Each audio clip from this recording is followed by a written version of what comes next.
In the coming months, the Central Intelligence Agency will be conducting the interrogation of Saddam Hussein. The interrogation will be based on a plan put together by the CIA operation officers, polygraphers, and psychiatrists. Joining me now from Washington to talk about opportunities and challenges of this interrogation are retired Air Force Colonel John Rothrock, former Chief of Intelligence Planning for the Air Force. He ran a combat interrogation team in Vietnam and interrogated Soviet defectors for the CIA. With him in Washington, Dr. Gerald Post, a former Hussein profiler for the CIA. He is now professor of psychiatry at George Washington University in Washington. Also in Washington, Walter Pincus of the Washington Post. He co-wrote the front page story for the paper about the interrogation of Saddam Hussein. From Philadelphia, Mark Bowden, national correspondent for the Atlantic Monthly. He wrote a recent cover story for the magazine about interrogation. He is, as many of you know, also the author of Black Hawk Down, which was made into a film. I am pleased to have each of you here. Let me go first to Colonel Rothrock. Tell me, first of all, what we should be saying about the sort of legal issues that might be at play here with respect to Saddam and how this might take place and what are the legal framework for an interrogation. Well, I think that the legal and the public affairs dimensions of this are inextricably combined with each other. There are very definite limits as to the types of coercion and the degrees of coercion that we can legally use on Saddam Hussein if you accept him as a prisoner of war. Now, I understand that the administration is not accepting him as a prisoner of war, although they are willing to refer to him as that. What that distinction is legally, I don't understand. But the larger point is that we are going to be judged very closely by the rest of the world as to how we handle this case. And this is going to be a very complex intelligence exploitation of a very high-profile source. So I think that we really have to have a very definite plan of attack that takes into account explicitly the limits beyond which we will not go in terms of coercing this guy. And I'm no friend of Saddam Hussein, but we stand for things that he doesn't, and we've got to make sure that he doesn't implicitly win just by virtue of the way we approach this this problem. What do you mean by limits? Well, we absolutely, you cannot physically assault the man. You cannot inflict physical pain upon him. As of 1989, the Geneva Convention Against Torture even prescribes, but doesn't define very well, psychological torture that constitutes a violation. I think that what we're going to have to do is to approach this guy on a very psychologically sophisticated basis and exploit the niches and cracks in this man's obviously very, very flawed personality. Pick up on that, Gerald Post, of exactly what John Rothrock just said, the psychological aspects of this.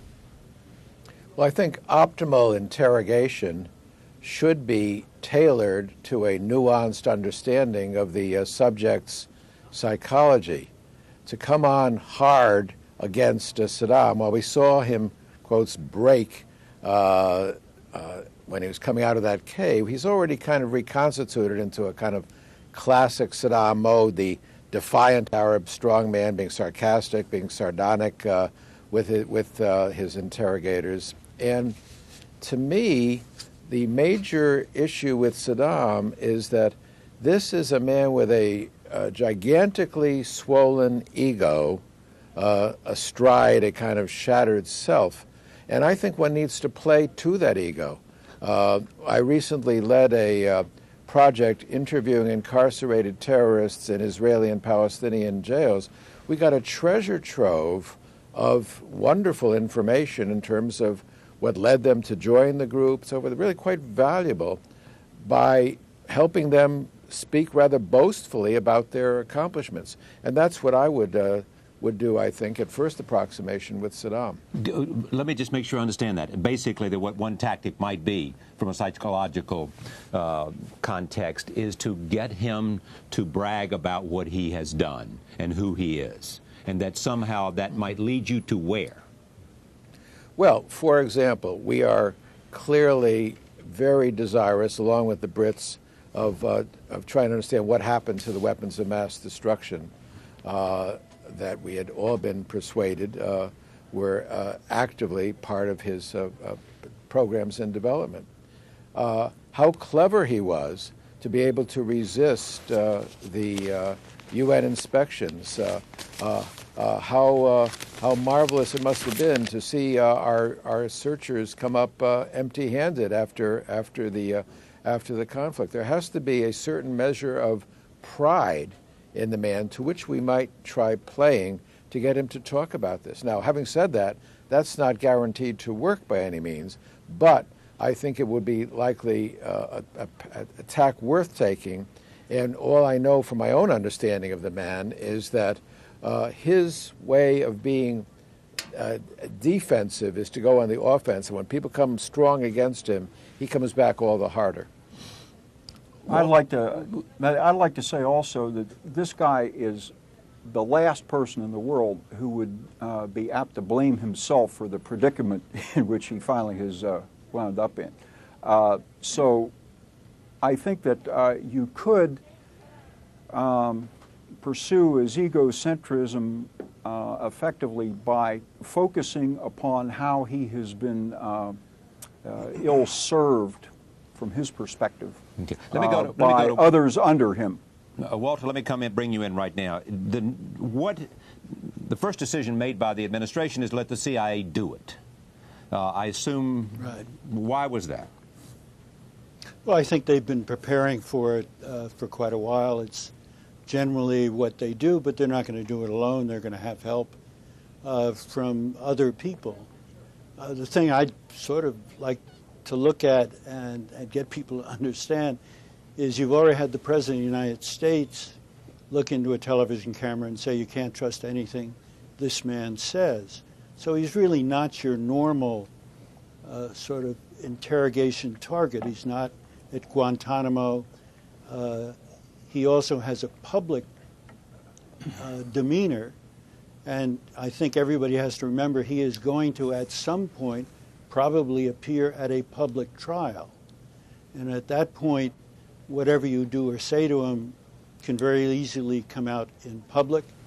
And he also is, I'm sure, not going to forget things that could be damaging to the U.S. and to other countries that took place while we were supporting him in the 1980s. So he's not your normal sort of interrogation target. The first thing they want to know, I mean, this is clear from all the reports about it, is what he knows about the insurgency.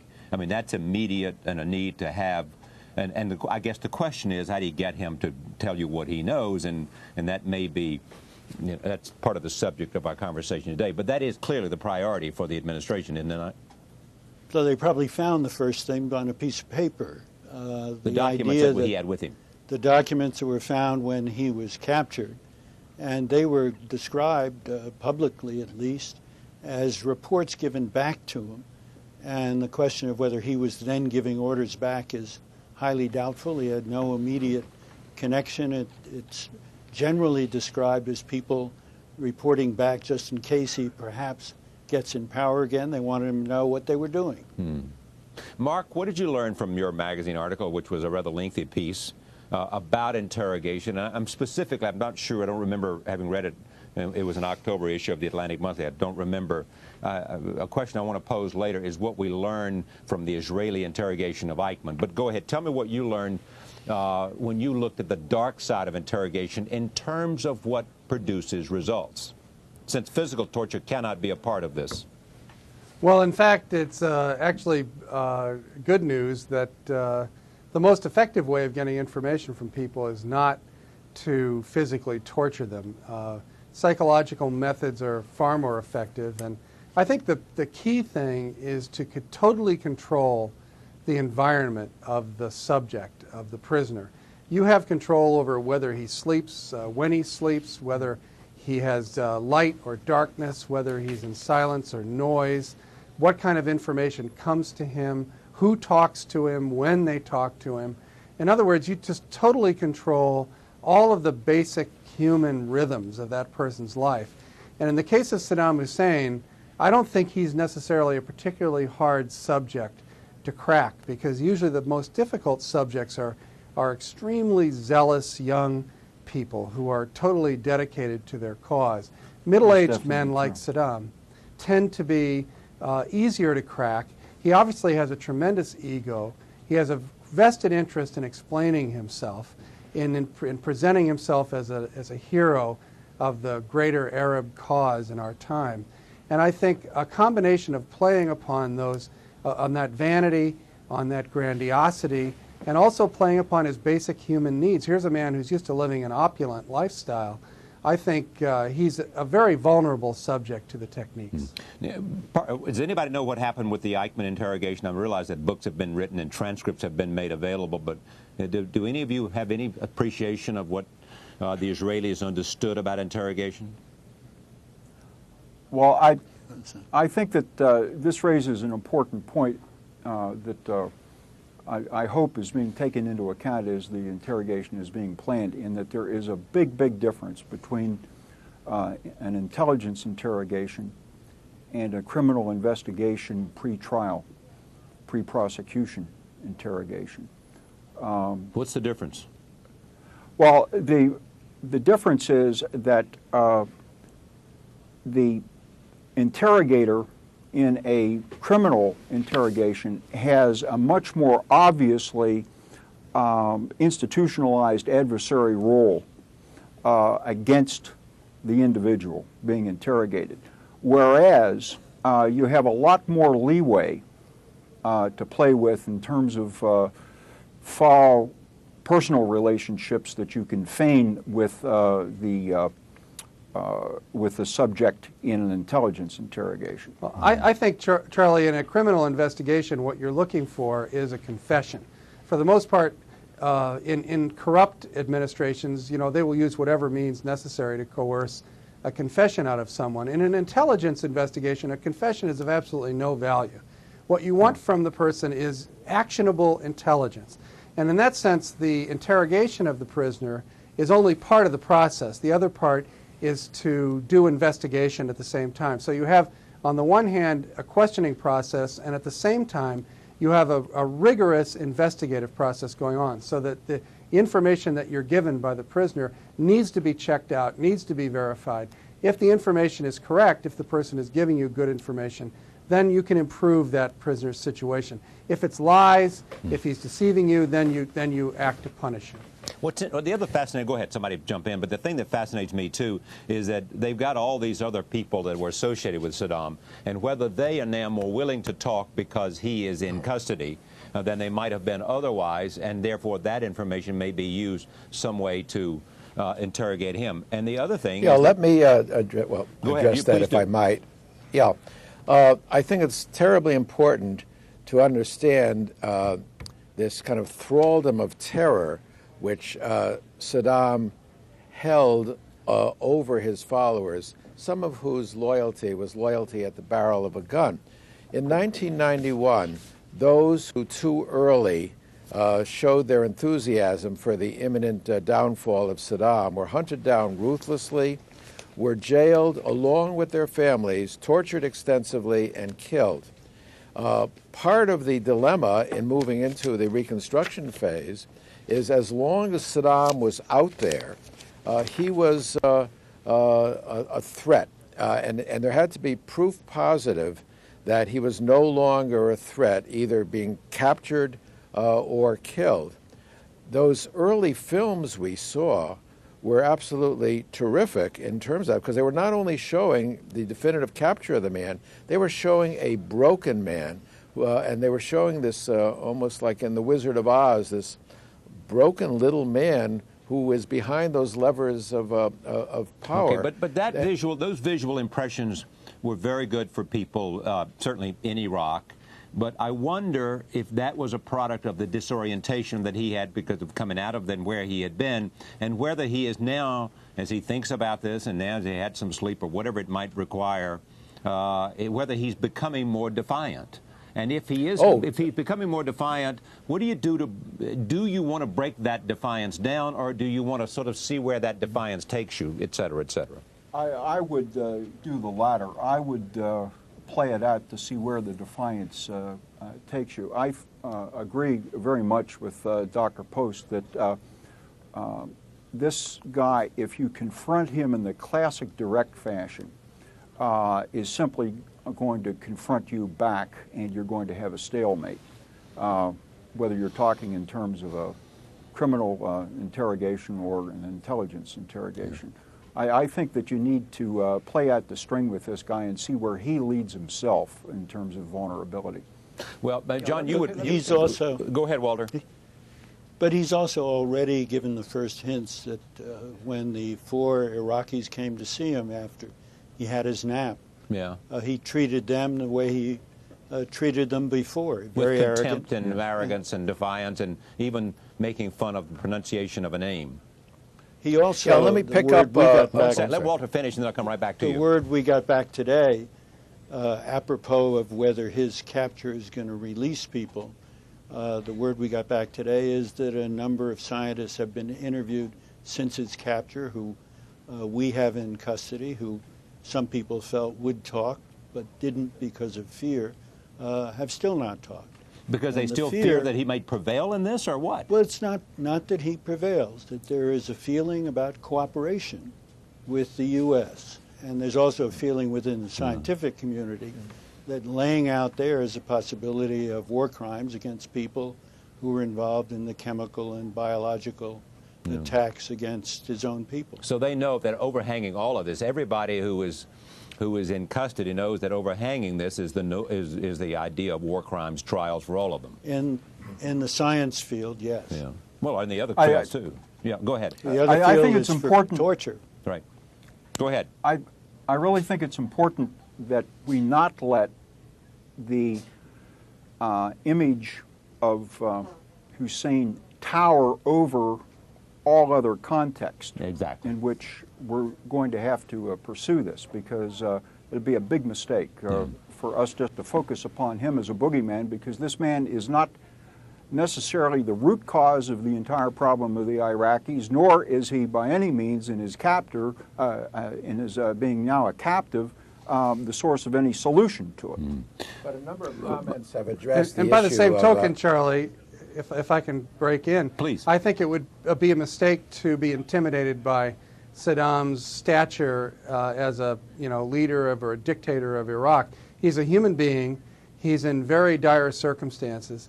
Human beings are predictably vulnerable to breakdown, and he could be manipulated without torturing him in such a way over the next weeks and months that he could become a very useful source of information. And he could be manipulated in such a way that at the end result, he couldn't really complain about any specific maltreatment on the part of American authorities. Things like sleep deprivation, things like keeping him in an uncomfortable place, exposing him to people who he thinks he can trust and talk to. There are tricks that can be played on people in custody. You can feed them information. Well, let's talk about those tricks, because as you were talking, Mark, I wanted to ask this question. Is it perhaps because of the experience of interrogators, and John Rothbard knows about this as well, and certainly Dr. Post, that you want somebody, one person at least, who speaks Arabic and who will somehow appear to develop a relationship with Saddam Hussein? Most definitely. You need this man to be exploited to the extent possible, definitely in his own language, even if that requires in using interpreters. You do not want school-learned Arabic to be used on this guy to interrogate him, or you're going to have a disaster. And what does that mean, school-learned Arabic? You want somebody that speaks... You do not want a non-native speaker interrogating him. I would have a native Arabic speaker posing the questions to him as given them by an interrogator, and I would have a very fluent, very good Arabic comprehension native English speaker giving the answers back. But that issue of rapport that you stressed, I want to emphasize, this is extremely important, and I'm not nearly so optimistic that he can easily be manipulated. To the contrary, I think this is going to be very difficult, but I think it is true that with rapport, one might be able to play to his ego. One of the big howevers here is that trial, which has been, which is part of the context. As I've come to understand Saddam, he's very concerned with his historical reputation as a strongman of the radical Arab world. And I would certainly not be surprised to see him follow in the path of Milosevic at the current war crimes tribunals in The Hague and be playing to his radical Arab constituency. And for him to be confessing, capitulating, cooperating would be to undermine that very reputation he's so proud of. Okay, but help me understand this. There is a time lag before he will have an opportunity to do that sort of public performance that he might be able to exercise. The question now is that they may have 6 months, to try to get something out of him and try to break him down before he has a theater to perform in. Right? Well, again, I think you really have to have two separate interrogation tracks here. One, the criminal prosecution preparation track, and the other one, completely separate, the intelligence development track.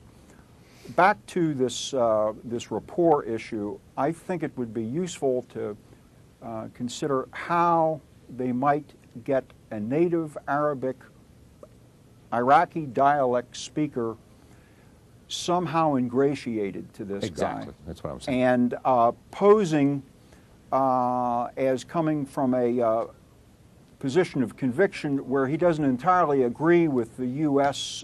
Position. He understands that Hussein is being inappropriately disgraced, and that really isn't probably going to go over very well with the Iraqi people, etc. Play it up with all the schmaltz he can, and see if that works. This guy's a very clever, streetwise guy. It has at best a 50% chance of working, but it might. Okay, Walter, I'd let like me to pick emphasize up something. Yes. Okay. Okay, hold on one second, Dr. Post. Let me go to Walter 1 second for this point.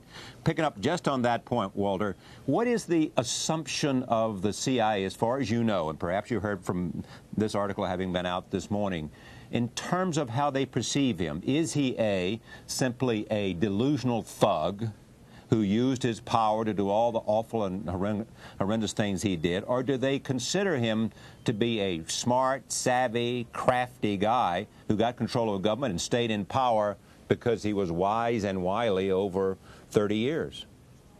Well, he's got a little bit of all that. I think the first thing is to not underestimate him. I can still remember, I think it was Secretary Rumsfeld who said we're going to get him fairly quickly because he's not like Osama bin Laden. He is not used to living in caves. Well, he showed that he is, at least for 4 or 5 months, capable of running around and avoiding a much bigger group of people looking for him in a much more easily penetrated area. So he is tough in that sense. He's a survivor. The one thing he's really shown is he can survive. Now, can he survive sleep deprivation? Can he survive tricks? He has been through it all. He came out of the security business.